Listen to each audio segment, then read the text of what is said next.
Yeah, what's up, everyone?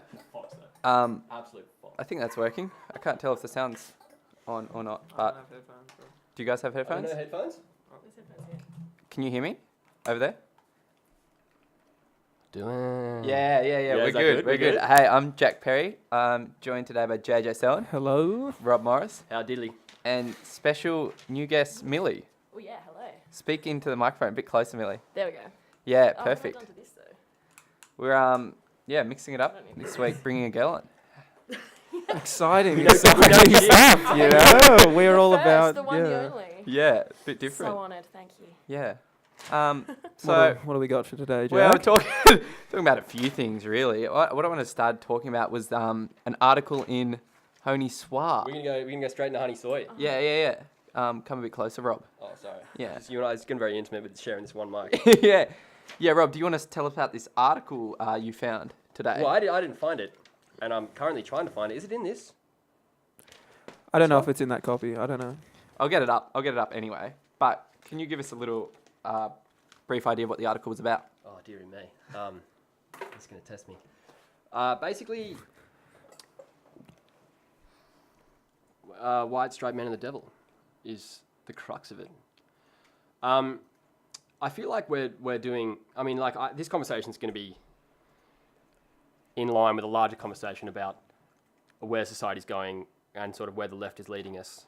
Obviously, Sydney University being a very left-leaning campus, we're exposed to a lot of ideas like this. I don't feel as if this article is giving people on the left a fair go, because it seems a bit outlandish to me. But maybe I'm just stuck in my own ways and conservative, and this is how people and girls really think.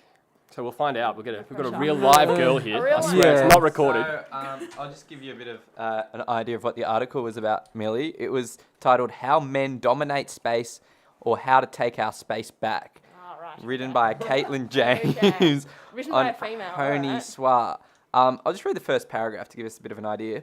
I'm sure we've all heard of manspreading by now. You know, when men, whether consciously or not, spread their limbs and take up as much space as physically possible in places like trains, buses, basically anywhere.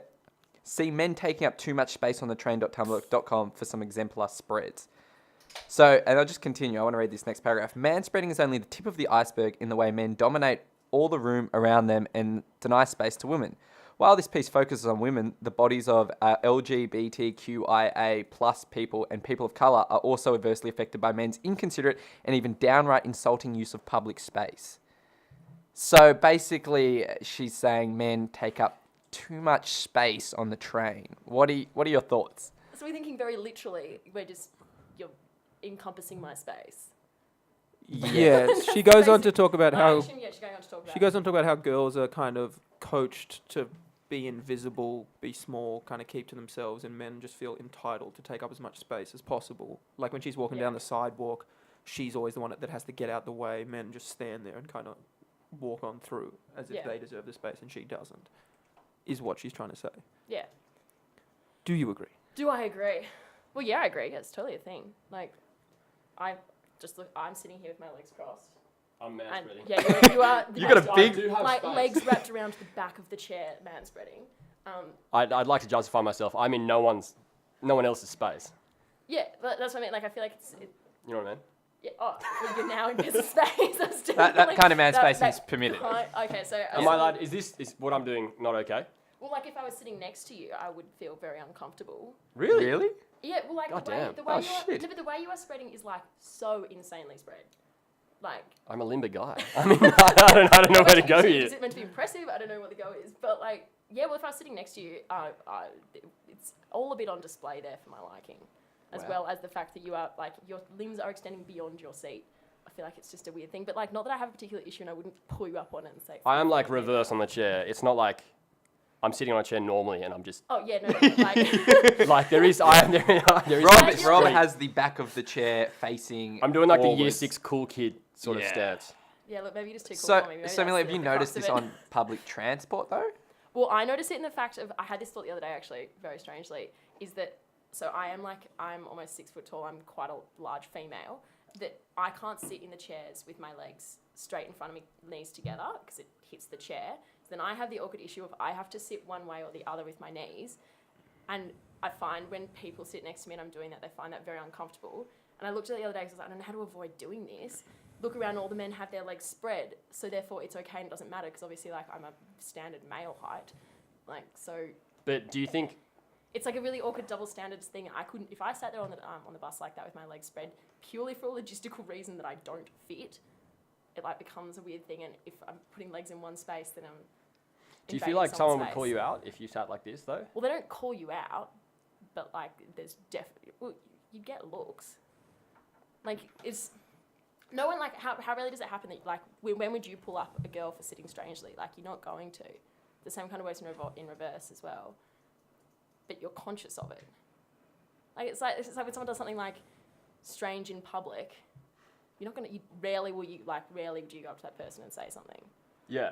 But you definitely pass judgment silently. That's a very I'm getting terrible. judged from across the No, across I the don't think studio. you're sitting there like that. Like, no, not at all. No, but I mean, like, let's Okay. get real here. Let's get real. Yeah, I'll turn the seat around the right way. No, I mean, Good like, start. So I'm no, because like obviously you're almost 6 foot. We're a similar height. Yeah. I know exactly what you mean Yeah, when you on public transport. Yeah. So is this like if you're wearing a skirt or? Well, even if I was wearing jeans, if you were sitting next to me on a bus, Yeah. we're just casual strangers sitting next to each other, and Yeah. I had to spread my legs just a little bit, and I'm not going to keep my knees together. I'm going to spread my legs. Yeah. You probably you won't know about it because you won't have noticed because no females do it. But even if I was wearing jeans, it looks wrong. Yeah. I Have a look now you're on the bus and see how many females have their legs. no, spread. I believe and you won't- that that's a thing, but Yeah, for I sure. I back myself to not care or not be put off in any way if I see a girl. I don't think that you can. I don't think you'd be like, excuse me, lady, can you please shut your legs? No. Like, I don't think that's going to happen. But in the way that you said you'd silently judge, I honestly, I don't even think I'd I pick don't up think on it's it. necessarily a judgment. I think it's more just like not a judge in the negative sense of it, in that you're like thinking of like in me in a condescending way. You just go, that's unusual. Whereas like if you were sitting there and I would not think it's unusual. Okay. There Yeah. you go. That's So I mean, like, if Yeah, okay. tomorrow all the girls in the world decided to just start spreading. start spreading and it'd become normal in like a week, is that a thing? I don't know. You tell me. You're the one who like. Well, I mean, like, because obviously as a guy, and that's the thing about privilege, isn't it? That you're not aware of it. Yeah, well, that's what this article goes Yeah. on to talk about male privilege. Basically, it says, when men dominate all the space around them, it reveals great issues about privilege and entitlement in our society. And she even mentions that men take up way too much space on the sidewalk and refuse to get out of the way for women. Is this a thing? I haven't noticed on the sidewalk. Now I'm going to be conscious of that. I don't know. I don't know. As in the men like- expect the women will move out of the way. I don't know. Maybe Because that's- I have not noticed that I as being haven't- a I thing. haven't Maybe you're noticed just that as a carving thing. a path. Everyone I'm just too spreads privileged way as a for man, me. and I just make my own line. Yeah, and yeah. stick to it. Is that not a thing? Does everyone not just move around you? No, That's what. like, Yeah, I don't know. I didn't know there was gender I didn't realize that as a gender thing. things happening on the sidewalk. I noticed that's a. That's at that point in the article. I was like, okay, this chick's I feel like that's gone a bit that, too far That here. happens This- with like different people. Yeah. Treat sidewalks different ways and how much they care about personal space. But I don't feel like it's a gender thing. I feel like it's probably females have a less sense of personal space, like as in like a less sense of where they are in the world. And that may make a difference. That like men are more aware of that. But that's about the only thing I would think of the difference in gender-wise. Because I don't think it's a thing. yeah. Interesting. I don't Interesting. find myself like being pushed out of the way by men Yeah, on I a feel. sidewalk. Yeah. Good. I'm glad. I've never been I'm glad you say removed. that because that's how I was thinking as well. I feel like these conversations are really important in this day and age because obviously equality is such a pressing issue and it's something we all believe in and advocate for. But I feel like articles like this, which to some extent, like kind of demonize. Yeah. Your first reaction, or at least my first reaction as a guy, is to sort of get mildly put off and then look for a way to fault it. Yeah. Whereas you and I are having a conversation about literally exactly the same issue has been quite enlightening. And there's no friction, or at least, Yeah. I mean, I don't know. Well, I think a lot of it is just sort of like it's not a case of anyone's hating on anybody. It's just a misunderstanding in what's actually going on. And Yeah. so just like having, rather than like, I find particularly like when stuff about feminism and things gets put in word, it'd be like it's from one perspective. So even if you're trying to place an argument with both sides, when you write it, it doesn't come across that way. Yeah, definitely. So like something like this becomes much more extremist, then I bet the person who wrote it is thinking the exact same thing as me, and like has similar opinions, but it just comes across much more harshly in word compared to exactly like having a conversation. I think is the best way that it can like be resolved. Yeah, I hadn't thought of that. The Yeah. written word versus the the spoken. yeah. And the pieces that get published in all these kind of things are always much more extreme. They're no one they wants to really hear post a lot of radical no one wants to hear pieces. a conversation about me, like from me in the No, office, no, yeah, being and like, nobody- so I'm too tall for the bus seat, so I like have to decide which, like, no one cares. But like people want to read a conversation about this. Yeah, this is more interesting to read than a balanced argument to some extent, you know? It's wait what? I mean, I'm reading this Like and more like as extreme much as view. I'm like not liking it and thinking this is stupid, I'm getting a bit of she's getting a reaction out of me. Yeah. If she wrote a balanced little opinion on maybe men don't know that this, it wouldn't be as interesting to read. I'd be like, Yeah, sure. but would it be more insightful? Or would you take away more from it? I feel like at the moment it's an adversarial space and it shouldn't be because there's obvious issues. And I don't want to have to be on the side of saying like, I don't want to be represented as, you know, anti-feminist or anything like that. But when I'm perceiving like a bit of like an assault, I mean, you like get- huge naturally you get on the generalizations and defense, stuff like that. naturally. Yeah, you Yeah. get on the defense, you get like definitely, this. definitely. So, yeah, I mean, we're at that stage in society where no one is saying, you know, systemic sexism in various institutions should remain, and like, and, you know, no one's saying that gender pay gaps shouldn't exist. But I feel as if we have made so much progress, and that a lot of the remaining issues, although they're really like important, like need to be addressed in like a nuanced approach. Yeah, definitely. And that's not really. It's not happening with these kind of articles being pushed Yeah. out by Hony Swire every week.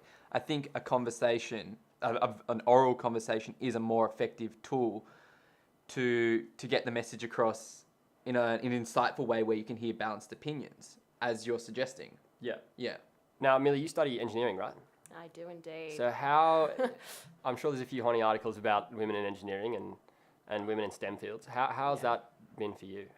Well, yes, there are not many of us at all. Made my first female friend this year. Shout out to you, Zoe. Shout out to Zoe. See, bro, you listening? I hope the so. only female I've got. But like, yes, there aren't many females, and those that there are generally quite masculine in their approaches, and I'm not a particularly like. Besides my interests, I also been a ballet dancer and like this kind of stuff. Yeah. So like I'm quite feminine in that respect. But so it's quite an interesting area to be in, and like particularly like with things like on his and stuff, I find the opinions that come out about like trying to get women in engineering and stuff is quite imbalanced. I have a bit of a different view of like not everyone's suited for it, like, and that's cool, that's sweet. So like we're not going to get a 50-50 balance anytime soon because it's not it's not about like women not wanting to enter male-dominated fields and stuff. It's about genuinely like less of an interest in things.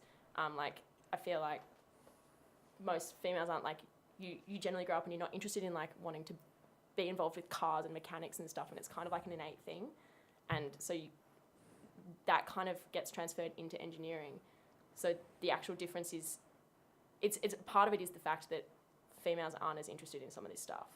See, I couldn't agree with you more, but if I had just said what you said, Exactly, I and got that's my head it's ripped such off. exactly, and it's such a like I think it should be more equal, and like there are elements of like there's a lot of people I know who are females who should have gone the same way that I've gone and don't understand that engineering has a lot of other aspects involved in it. But realistically, like there's innate differences between men and males and females that influence that. Beyond just like barriers to entry of, you know, it's so male dominated, like they're not getting employed, they're not la la la la. But yeah, it's one of those things I've noticed that I can say that as a female and someone who's involved, but when someone else was to come out and say that, they would get exactly as you said, their head ripped off. So that opinion isn't out there of like workplaces wanting, as I was saying the other night to you, like the workplaces wanting to get 50-50 balance of men and female. It's like, well, that's not a thing. You can't have that when you've got 20% of graduates are females. Yeah. How are you going to, like, it's just, that's unfair, that's unrealistic. There's so much more to it than that. Yeah. Just from like No. my little sheltered, Valid. like, That's in, doozy. I'm so stoked right now. Yeah. Yeah.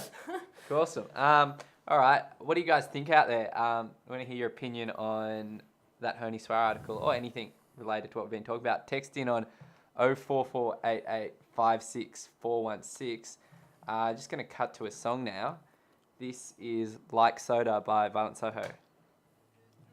That was Like Soda by Violent Soho. Just want to give a shout out to OJ Hanrahan. Thanks for tuning in. And Paddy Kelland, thanks for the text in. Yeah, thanks for the text in, man. We appreciate your opinion on the matter. Just reading more Honey Soir now. So there were protests outside Wesley College. Is that right, Millie? Oh, JJ? I think so, yeah. What happened? What happened there? I'm not sure. It was that book that got released, which The had Rack Web. the rack web, which like named everyone who'd hooked up with each other in Yeah. the whole year, and then it had like stats for who'd hooked up with the most Who'd hooked guys, up the most freshers? And both. Yeah. yeah. So just stuff that people didn't really want released that they went ahead and just released anyway. Well, that was released digitally, or No, I think it was like a No, it's a copy that got given to everyone. right? apparently, now this is all, yeah. Apparently you can opt out if you like. I know there's obviously pressure probably to stay in, but you can say, I don't want to be in it. And also, I just like, it's such a small point, but it's always annoyed me because like the tagline in all the papers was the bitches and hoes comment. There's like a quote like, we're trying to be, like we're sexist, but all you bitches, lovely bitches and hoes should know we're trying to correct this. That's a line from that Kiwi band, comedy band. Oh, Flight of the Conchords. It's a Flight of the Conchords lyric. So I mean, I like, love them. yeah, sure, taken out of context, it sounds awful and all that jazz. But like, every time I read it in the paper, I do a little dance because that's another song. So it never made any sense, really. But I mean, what do you do? I mean, is it okay to list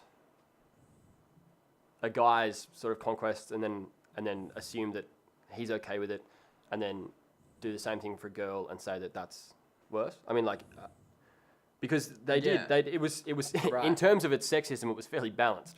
Yeah. I believe. That's the thing. It's completely like not sexist as such as it just is general slut shaming, Right. like for both genders. Right. And they did it to men as well. Yeah, Yeah. They were, yeah. So they had like Yeah, there was biggest creep and. Oh. I mean, it shouldn't happen no. overall, but yeah, I guess it's unfair. It's also yeah. well, the way it's treated by different genders, by different sexes as well, is different. Because with men, like the idea, like if you hook up with a lot of girls, that's It's- seen yeah, very differently for to if sure. you're a girl who hooks up with a lot of guys. So if you're the guy who's been named at the top, you're going to cop a lot of different. Like people aren't going to treat you the same way as the girl who's been treated. Definitely. So she's going to cop it a lot worse than the guy. So just because they Yeah. did it for both sides, the way like our society operates, it's a lot worse for her than for the guys who've been named. I was listening to Triple J the other day, and they had like an open line on this same topic, and I think the winner of the Rack Web Awards last year or something called in a girl, Yeah, she did. and she said that she found it empowering. Is that right? Yeah, she was the supporter of it. Yeah. So I mean, if can a woman's sexual exploits? I mean, do we want a woman's sexual exploits to be considered like in the same way that guys are, like a prize, or do we just keep them out of the public sphere? I feel like it's a fine line between empowering female sexuality and condemning it, and I don't know how to empower and what's considered empowering and what's considered condemning when there's such mixed opinions. Yeah. Would it be better if they only put the men in the book, or No, well, ideally, male sexuality and female sexuality would be treated equally in that you wouldn't be shamed. It's like very just like old-fashioned views just seeping into people now who see themselves as like quite forward. They still see a girl who's open with her sexuality as like there being something wrong with that, which is an old-fashioned view, whereas there should be nothing wrong with it. Everyone should be open to explore their sexuality freely, both men and women, but we've got all this crap that we put onto everyone, so now we don't know how to treat it. And girls don't know, seems like they don't know like which side to land on, because if you're too open with it, people think you're being too open. If you're otherwise, you're like being too much of a prude. So like no one knows how to act really. Could and you then argue? you just get caught. Could you argue that the college environment in Wesley, this is out of left field, was perhaps more socially forward, and that they equated it, and that they thought that was like an equal balance, like the girls didn't care as much? I mean, like I know, like one or two of people have spoken out in a college of 300. Yeah. yeah? I mean, it's hard to say without being in the environment how it was being taken by the girls and the guys. It's just hard to know.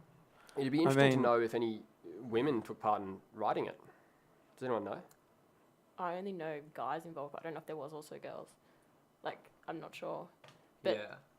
I think that would definitely change the way it should be perceived if it was just guys writing it or it was girls as well writing it. Yeah, because I'd also be interested to see what the backlash is within the college now, like, because it's one of those things that sometimes when you're involved in this stuff, you don't realise it's, like, how bad it is, and potentially morally, until you're out of it. So how many of them have now gone, I was named and I don't feel comfortable? Or how many have now gone, like, didn't feel great about it, but yeah, no, I think it's an empowering thing.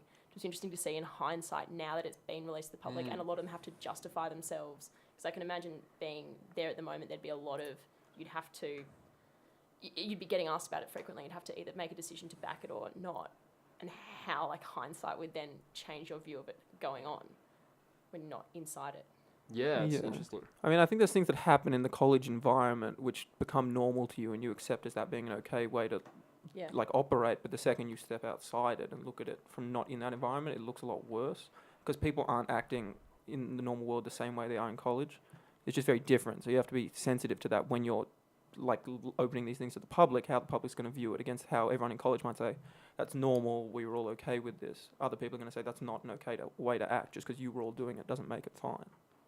Yeah, I like being a general member of the public now, no longer at college. I don't look back at anything and say, shit, we should. That maybe that's you're very skewed. College, you're very pro-college. Like, you did go there, like, and you just have. say that, like, Yes, but I'm saying from someone who's never been. Like, you're someone who went there, has very positive memories, so that will colour the way that you look back on how things were. You're not going to say, "Oh, it was terrible." Like, you enjoyed it a lot, so that's going to play into you how you see it. You were friends with all the people who were there. So it just seems odd then that I'm not saying you're. No, but we should.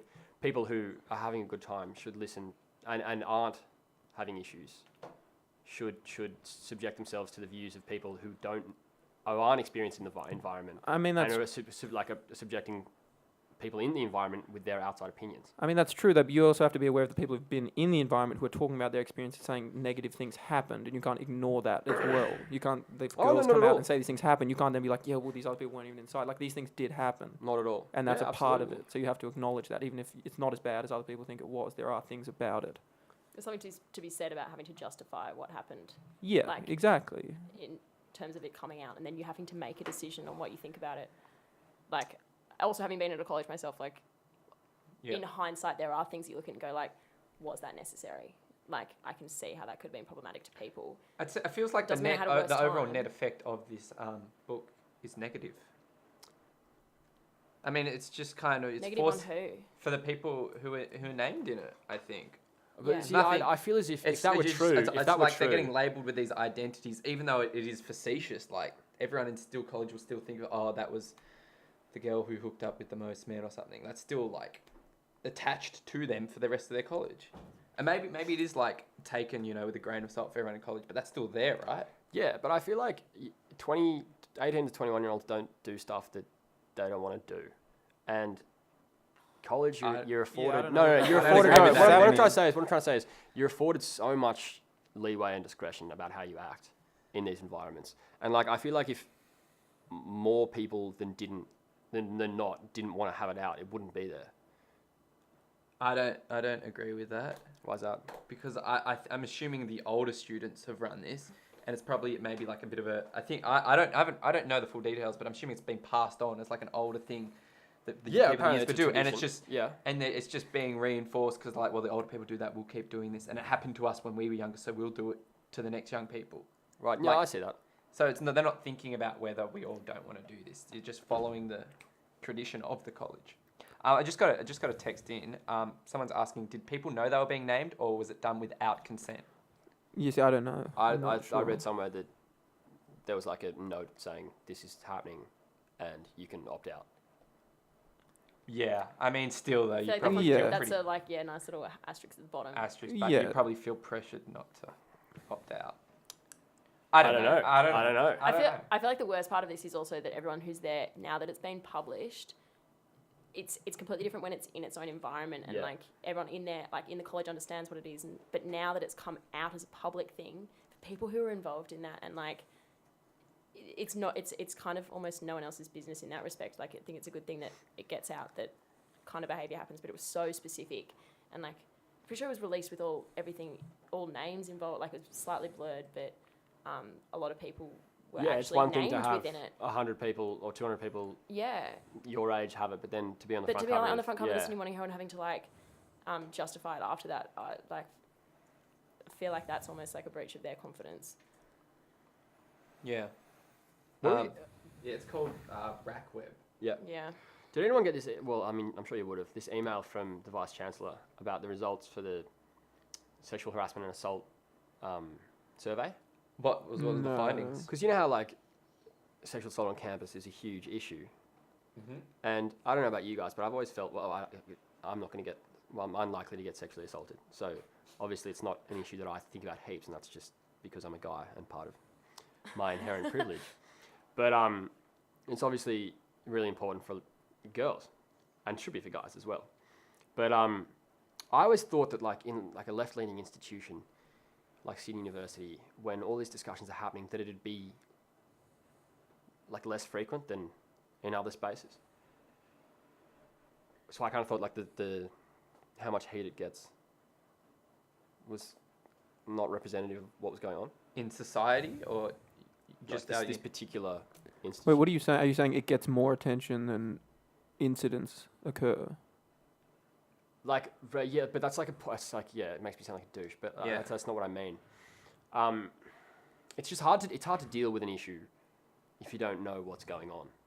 Yeah. So like, So what, you want specific examples of people? no, I mean, And, I'm like, not gonna. not net, but like, as in like you want, but you're unaware of like where this issue is coming from. Yeah, because from someone from You the can't say it. outside, I just can't you want to get to the bottom reconcile of because you this. hear these numbers like 1 in 4 and all that sort of jazz. Yeah. So from What the did from the what vice did chancellor, email say?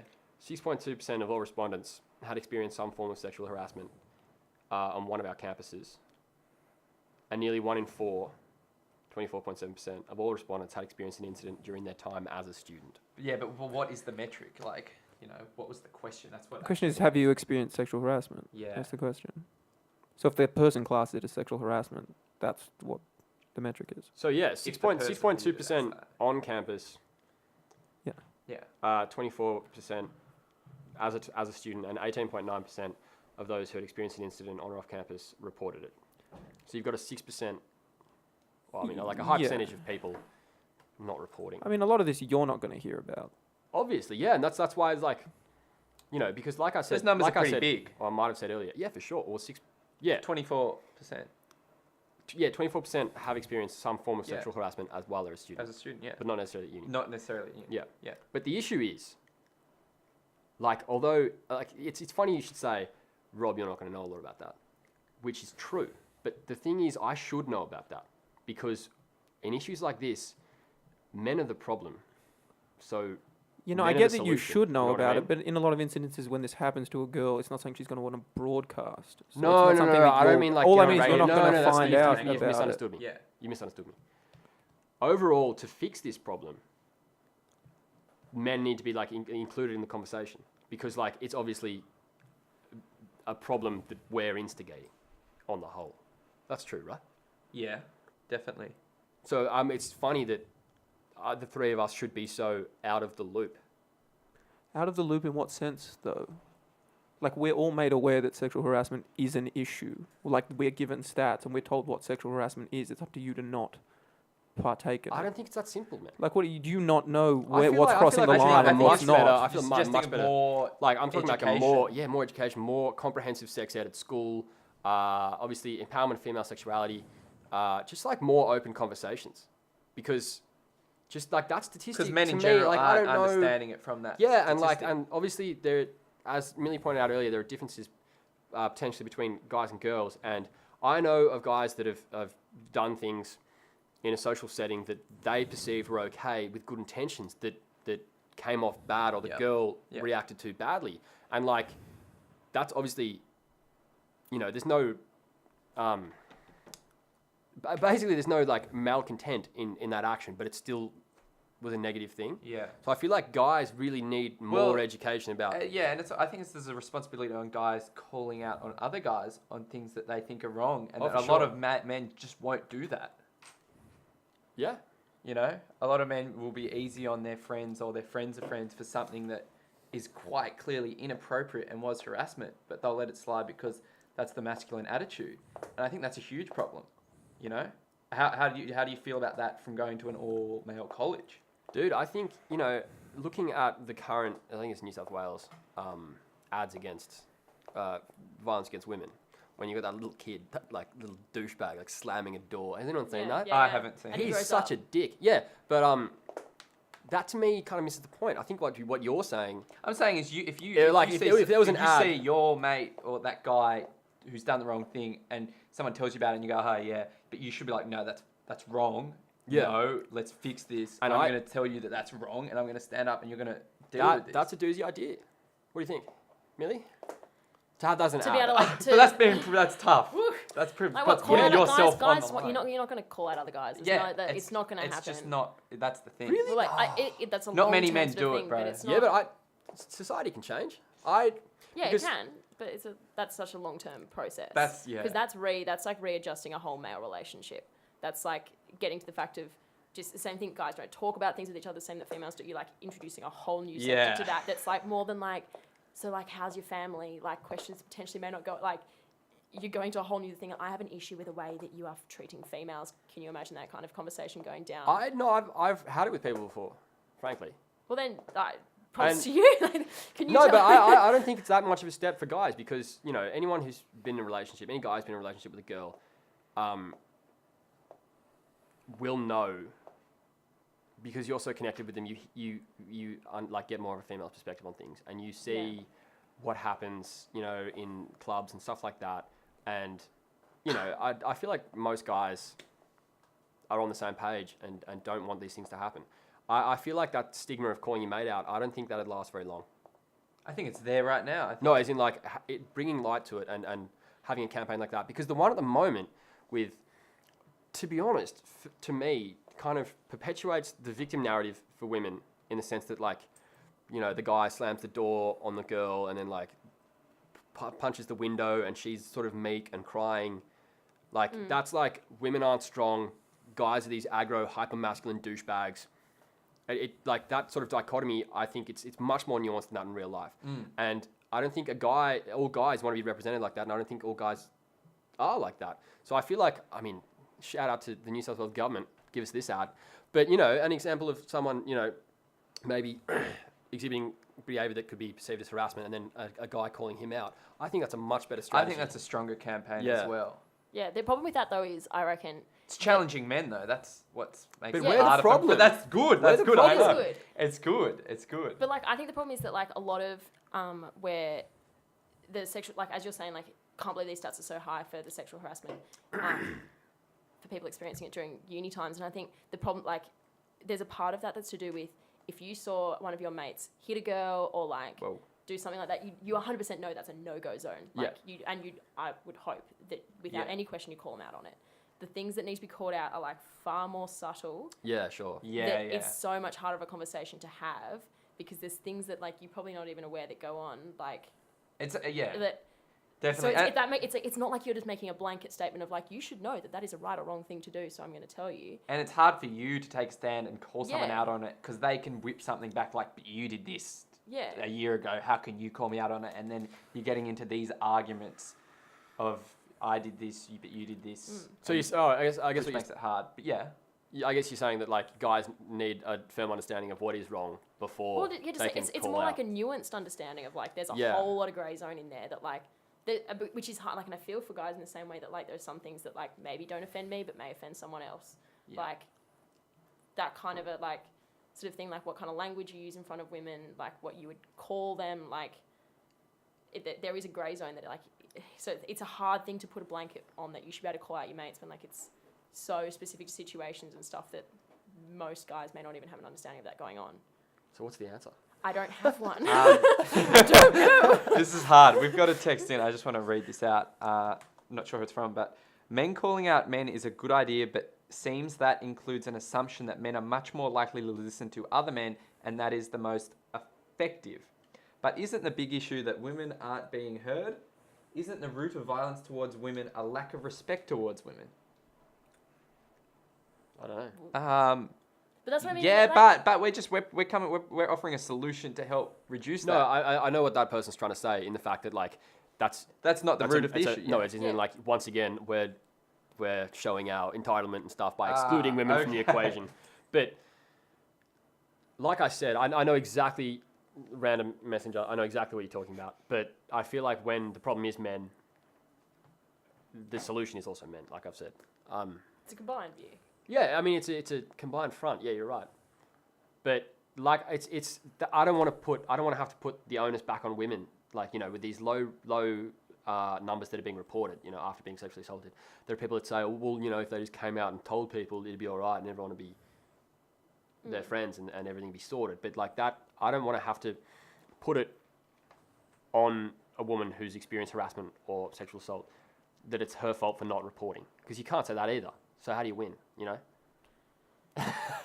You gotta stand up for what you think's right to your friends, peers, societies, and back yourself. Just back yourself. Do your right advice, and if you see something going wrong, say something. Yeah. But that's hard, but do it. It's the right thing to do. 100%. All right. Oh, such moral beings. All right, I'm gonna cut to a song. This is it's Flight of the Conchords. No! As we're speaking about them, it's Business Time. That was brilliant. That was Business Time by Flight of the Conchords. They're so damn funny. I'm glad we played that song and we got onto Flight of the Conchords.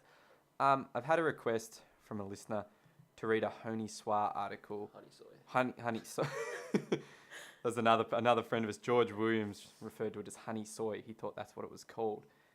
It's not called that. Anyway, I'm going to read this article. It was reposted by Honey Soir today. It's called Death to Period Shame by Julia Stark. And it was written on May 28th, 2015. So it's a little bit long, but just stick with me. The number to text in, though, if you're interested, is 044 8856 416. This is Julia Stark on abandoning the stigma around periods. 5 days before my 21st birthday, I woke up to the familiar sight of bloodied underwear. I got my period at 16. I wasn't excited, shocked, or proud. It was a nuisance then and has been ever since. Periods for me are pain, mess, discomfort, fatigue, bloating, and mood swings. Realizing I was non-binary a year ago has added dysphoria into the mix. Swollen breasts are good on femme days, not so much when I feel like a boy. Finding myself on my first day of a new month's period has never been a cause for joy, not until 5 days before my 21st birthday, because this time I had a menstrual cup. My Diva cup came in complimentary pink Diva pouch with a set of light pink instructions. They gallantly assumed I was a woman. Fuck off, but made sense enough. 11 hours later, I stared at a silicone cup half full of blood and smeared all down the sides. Bright red, watery period mixed with gelatinous black sludge. I was unexpectedly delighted. I held the cup up to the light and examined its contents from every angle. Ashamedly curious, I dipped my finger in it. It was surprisingly warm. How did I believe for 5 years and not know my blood is warm? Some vaguely radical thoughts rushed into my head. Here, my blood wasn't a stain on a sheet, a skirt, or my underwear. It wasn't soaked through a pad or a grotesquely bloated tampon. It hadn't sullied the bathroom tiles. This was the first thing my blood had touched beyond me without ruining anything. I realized I'd stared at my blood for a good 15 minutes and went to wash it out, but stopped short. I didn't really want to empty a part of my uterus down a bathroom sink. I wasn't ready to throw it away. It was interesting, intriguing, kind of weird, but utterly natural. I found a small vase on the vanity, cleaned it out, and poured in about a centimetre of blood. Twice a day, every day for the rest of my period, I added to that little vase. Short period, finished by my birthday. The vase was 3/4 full. The blood was a deep red, and the lip of the vase was smeared with period jelly. A now reddened ribbon tied around the vase's neck made it feel like a present. Some might say a slightly fucked up present. I was struck by how weird collecting period blood is, how my friends would react. At the same time, though, I felt inexplicably proud of myself. All I'd done was bleed, capture the blood, and keep it. But somehow I'd achieved something. I'd done a small thing to overcome decades of menstrual shame and a year of dysphoria. Of bleeding onto bleached pieces of cotton, wasting them, hiding them under other rubbish in my garbage bin so my male relatives wouldn't have to be confronted with my puberty. Of asking Mum to please come help me with the washing now so no one would see my bloodied underwear on the laundry floor. Of keeping my willingness to get red wings, go down on someone on their period, to myself while listening to others describe periods as unquestionable sex impediments, of hearing over and over again that periods are gross, disgusting, unhygienic, and best kept unknown and unseen, often by menstruators themselves. Now, somehow, I had figured out that periods could and should be celebrated. On my birthday, I took a bath. When the door was locked, I took the vase and poured the blood all over me. It trickled down me and spread when it met the water, tinging it orange. I can't fully explain how joyful an experience this was. I didn't feel like a woman because I'm not a woman. I felt feminist, radical, thrilled by the transgression of it and loved by the naturalness of my period. I felt warm. I got to be covered in real blood without causing hurt to anything. Isn't that awesome? It was self-indulgent, but it was my birthday. A celebration by me for me felt right. Shout out to the Eco Wonder Diva Cup for helping me to bathe in my own menstrual blood. No shame. That was Death to Period Shame by Julia Stark. Let's get a female opinion. Oh dear. Look, props to her, but it's not something I'm going to follow anytime soon. I don't know. Not sure what I think about that. I think it's definitely like that's one of those things that I don't know if an article like that helps. Yeah, as she's trying to do, like, shed stigma around it, or does it just make it far worse than it could have been? Like, I think it was just an expression. Yeah.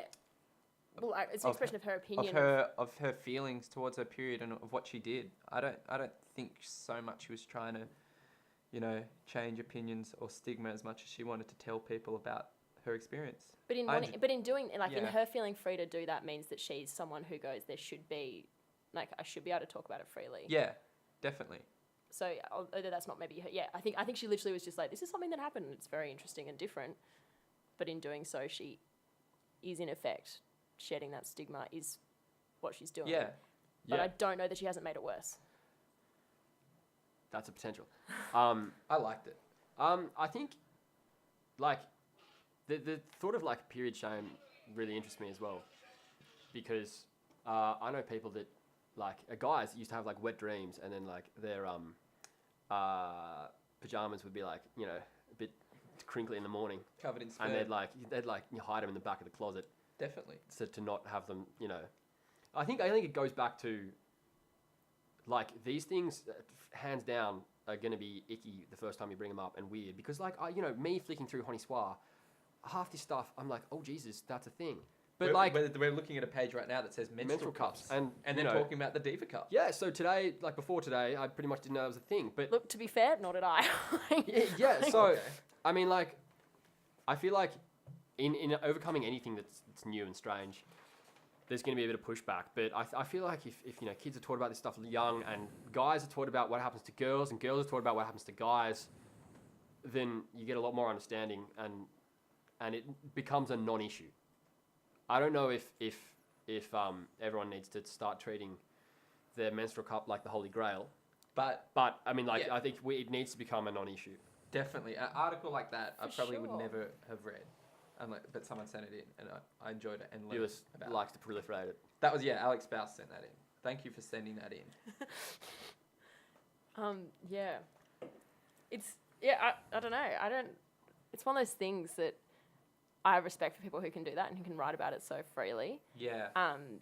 Because it's something, if I was to write that, I definitely wouldn't be putting my name to it because I think I'd be getting a lot of interesting comments about it, which says a lot for itself in the opinion of it in society. So I'm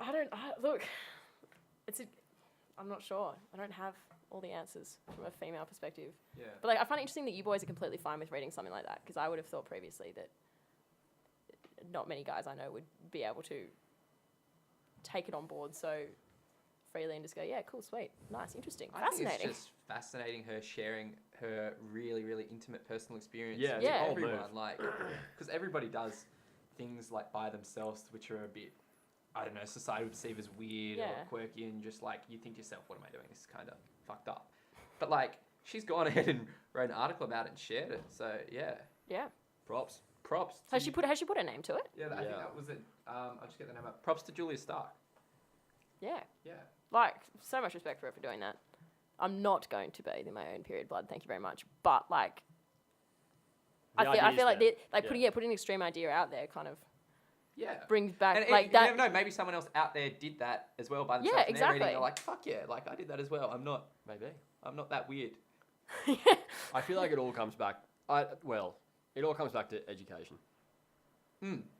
I like what you were saying before. Like the earlier we can educate everyone about these weird things that the opposite sexes go through, and what you go through with your own sex, and not make it like a taboo thing to talk because about. I learned everything I know about the female menstrual cycle through having girlfriends, not through sex ed. Well, you get like the basic version at sex ed, being like, this happens to girls generally at a certain sort of age, and this is what like and you're like 10 at the time. this is what a everyone's tampon going, looks like. and Yeah. no one really. Opposed to like it needs to happen like at the sort of later end of it, and go, okay, so you know the technicalities of it, and then something like the first half of that article, which explains it in like the more intricacies of that only females really understand. That level of education of like, there's awkward times when like exactly what she's saying, like hide your undies in the bathroom, like what, like particularly like all guys have sisters and all this kind of stuff. It's you don't want to be learning on the job. I feel like it's something if it was brought to attention earlier. Yeah, awesome. That's cool. It's 2:57. It's been a great show. Thanks everyone for listening. Thanks everyone for texting in. Great to have you here again on Friday. Thanks, Millie, for coming in. Thanks for cheers for coming having in. a girl. Awesome Good job, having guys. you in here. It's a different feel this week. Not so much talk about virtual reality porn and the likelihood of Fat people. You don't get to hear my amazing opinion on those China things. invading Australia, or fat people and fat shaming. So, anyway, thanks everyone. We'll be back next week Friday.